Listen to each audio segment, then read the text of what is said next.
Greetings, ladies and gentlemen, and welcome to a new episode of Great Books in 10 Minutes. By the end of this episode, you will know all that you need about one of the greatest epics of all time, the Iliad, the greatest works ever written. It was originally composed in the Old Ionic language, which was one of the main 4 Greek dialects. It is an unparalleled literary achievement that after almost 30 centuries remains unrivaled in the Western canon. The main themes of the Iliad are love, honor, friendship, rivalry, free will, and fate. The Iliad was composed by the Greek writer and musician Homer. Except knowing that he was born sometime around the 8th century BC, everything else that we know about Homer is almost entirely fictionalized. Today there are 2 major works attributed to Homer, the Iliad and the Odyssey. But in antiquity, a large number of other works were believed to be composed by him. Today, however, these claims are not supported by facts and were not supported by everyone in the ancient world either. As with the multitude of legends surrounding Homer's life, they prove the importance and centrality of a person named Homer that encapsulated the entire Greek culture in his works. So in a way, we can argue that Homer is the embodiment of ancient Greek culture. He is the memory of ages through which all of the fables and tales of the old world survived and were transferred from one generation to the next. Zeus, the chief of gods and the immortal king of Mount Olympus, held a celebration in honor of the marriage of Peleus and Thetis without inviting Eris, the goddess of chaos. It was in the middle of this feast that Eris arrived uninvited and resentful. Therefore, to sow discord among the gods, she threw a golden apple into the banquet on which was written, "For the most beautiful." 3 goddesses demanded the apple: Hera, Athena, and Aphrodite. Zeus, knowing that choosing one over the other 2 will result in more conflict, assigned the task to Paris, prince of Troy, who had a reputation for being a fair judge among the gods. As each goddess wanted to have the apple, they each showed themselves to Paris in all their beauty and appeared naked before him. Each of them then offered the prince a gift as an incentive in return for the apple. Hera promised him all the kingdoms of Europe and Asia Minor. Athena offered him wisdom in battle, and Aphrodite promised him the love of the most beautiful woman in the world, Helen, queen of Sparta, who was already married to King Menelaus. Paris gave the apple to Aphrodite and asked for Helen's love in return. The story has it that when beautiful Helen came to age, every king and nobleman in the Greek world wanted to marry her. The competition became so fierce that to preserve peace and avoid bloodshed, they made a pact that Helen herself shall choose her suitor, and she and her future husband must be both accepted and protected by the rest of the kingdoms. And Helen chose Menelaus. When Menelaus found out that in his absence, young Paris had taken his wife, Helen, to Troy, he raised a massive army from every corner of the Greek world and gave its command to his ambitious brother, Agamemnon. And that is how the siege of Troy started. After 10 years of bloodshed and constant skirmishes, the siege of Troy resulted in nothing but carnage for the Greeks.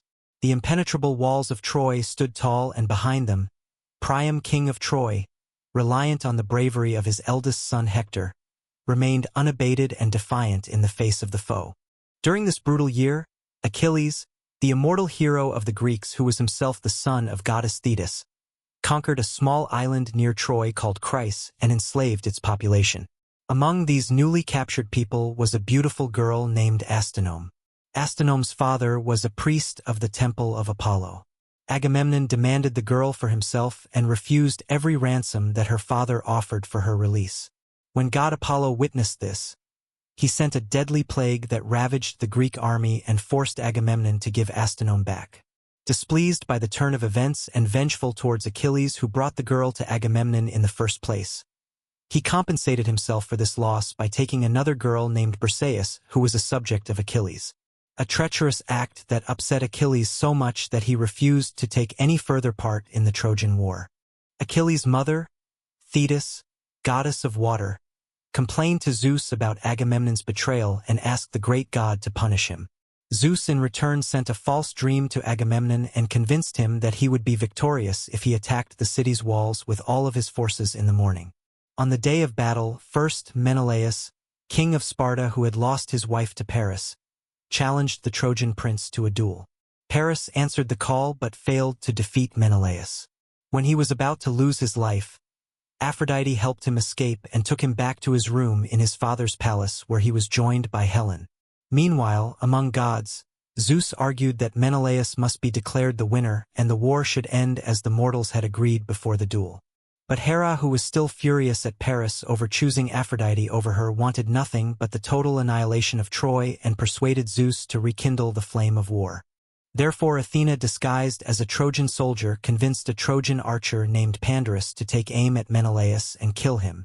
However, as Pandarus shot the arrow, Athena deflected it so that it would only wound Menelaus and give the Greeks a reason for war.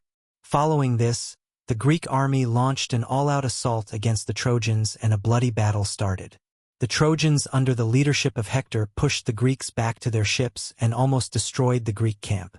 Right at this moment, when the Greek army was losing heart, Achilles' best friend and longtime battle companion Patroclus begged him to join the battle and save the day. Achilles, who was still angry at Menelaus over kidnapping the girl, refused to fight but agreed to exchange armors with his friend Patroclus, so that the Greek soldiers would think Achilles had returned to battle and rally around him. With the arrival of Patroclus in Achilles' disguise, the turn of events quickly changed in favor of the Greeks. The Trojans retreated to the city and Patroclus pushed forward against the enemy and killed everyone in his way, including the mortal son of Zeus, Sarpedon.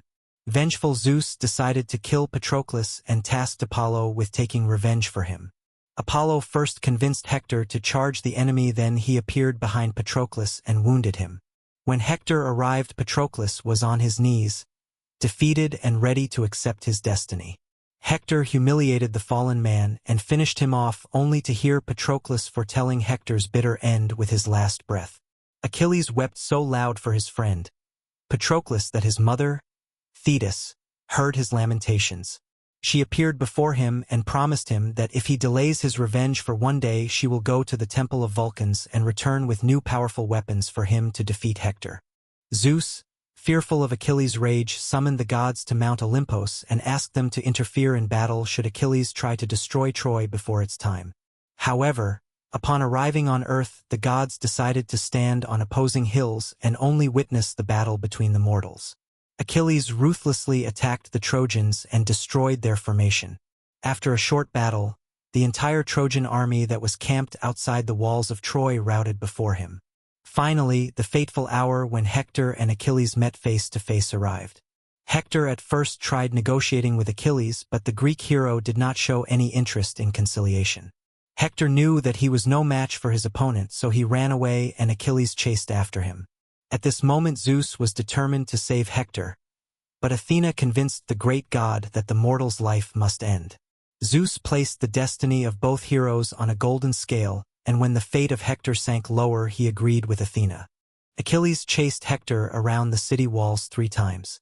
During Hector's 4th circle around Troy, Athena, disguised as Hector's friend Deiphobus, appeared before him and convinced the Trojan prince that they could defeat Achilles together.